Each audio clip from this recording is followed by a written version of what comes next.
আমি মারা গেলে আমার লাশটা যেন নড়ালের মাটিতে যেন দাফন যেন না করা হয়।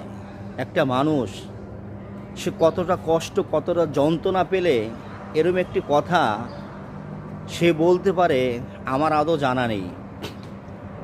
মাশরাফি বিন মুর্তজা যে কথাগুলো বলেছেন মানুষের কলিজা লেগে গেছে। যে কথাগুলো সে বলেছেন মানুষের আত্মবিশ্বাস ভেঙে দিয়েছে।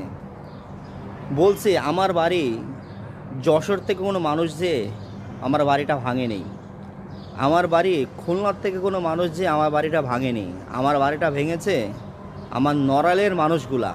তাহলে আমরা মানুষ যারা আছি যারা বাঙালি আদৌ কি আমরা কি অরিজিনালি মানুষ হতে পারছি কি না আমার জানা নেই ভাই।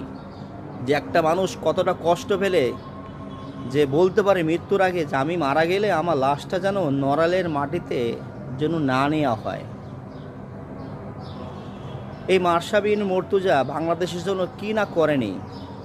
সে কয়েকবার ইনজুরি হয়ে দেশটিকে একটি ভালো জায়গায় নিয়ে গেছে তার খেলাটাকে। সে কষ্ট পেলেও সে ক্রিকেট খেলা সে ম্যাচটা জিতিয়ে দিছে। সে এমপি হওয়ার পরে নড়াইলের জন্য অনেক কিছু করছে যা আমরা দূরের থেকে সেটা অনুভব করছি, দেখছি মোবাইলের মাধ্যমে। কিন্তু সেই নড়াইলের মানুষগুলা তাকে বুঝিয়ে দিল শত্রু বাইরের থেকে আসা লাগে না, শত্রু ঘরের ভিতরে থাকে। যে শত্রু ঘরে থেকে শিং খুঁচে শত্রুকে থেকে ঘায়েল করে। অনেক সময় দেখা যায় শত্রু সামনে থেকে না মেরে পিছন থেকে এসে আঘাত করে। এগুলো ঠিক না ভাই।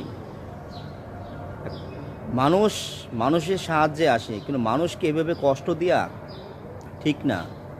নড়াইলের মানুষ জানতাম আগে ভালো, কিন্তু এতটা যে নিকৃষ্ট তা এর থেকে প্রমাণ হয়ে গেল।